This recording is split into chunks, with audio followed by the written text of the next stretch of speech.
اعوذ باللہ من الشیطان اللعین الرجیم، بسم اللہ الرحمن الرحیم۔ السلام علیکم ورحمۃ اللہ وبرکاتہ۔ محترم ناظرین کرام، کل ہم نے نجاسات میں سے مردال کے بارے میں چند اہم مسائل بیان کر چکے ہیں۔ آج اسی کے بارے میں چند اور مسئلے، مردال سے بنی ہوئی چیزیں کب پاک ہے اور کب نجس ہے، آئے ان کو استعمال کر سکتے ہیں یا نہیں کر سکتے ہیں، وہی بیان کریں گے۔ پہلا مسئلہ ہے مردال کے وہ اجزاء جن میں روح نہیں ہوتی ہے، مثلا اون ہے، بال ہے، ان سے بنی ہوئی چیزیں وہ پاک ہے، اس کو آپ ہاتھ لگائے تو ہاتھ نجس نہیں ہوتے ہیں، ان کو استعمال کر سکتے ہیں۔ اور اسی کے بالکل اپوزٹ میں ایک اور مسئلہ ہے، وہ ہے کہ وہ مردال کے وہ اجزاء جن میں روح ہوتی ہے، مثلا کھال ہے، کھال سے بنی ہوئی چیزیں وہ نجس ہے، پاک نہیں ہے، ان کو پہن کر اس کو ساتھ رکھ کر آپ نماز نہیں پڑھ سکتے ہیں، نماز پڑھے تو نماز باطل ہو جاتی ہے۔ مثال کے طور پر مردال کے جلد سے، چمڑے سے بنی ہوئی چیزیں، مثلا ٹوپی ہے، پیٹی وغیرہ ہے، ان کو پہن کر آپ نماز نہیں پڑھ سکتے ہیں۔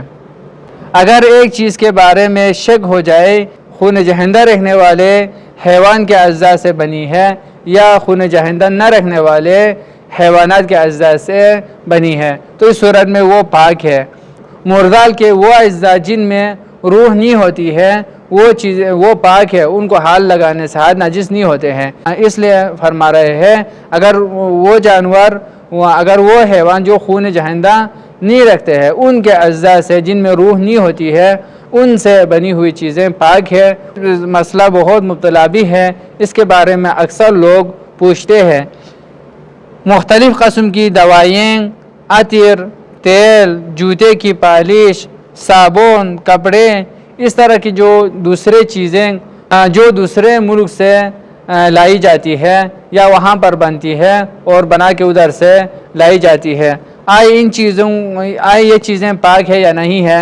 فرماتے کہ اگر ان چیزوں کے بارے میں انسان کو یقین ہو کہ یہ نجس ہے، اس کے بارے میں یقین ہو تو وہ نجس ہے، ورنہ وہ پاک ہے۔ یعنی جو دوسرے ممالک سے بن کے آئی ہوئی چیزیں، مثلا یہ صابن ہے، دوائیاں ہیں، عطر وغیرہ ہے، یہ آپ کے لیے جب تک یقین نہ ہو کہ یہ نجس ہے، اس وقت تک وہ پاک ہے، ان کو استعمال کرنے میں کوئی شرعی اشکال نہیں ہے، استعمال کر سکتے ہیں۔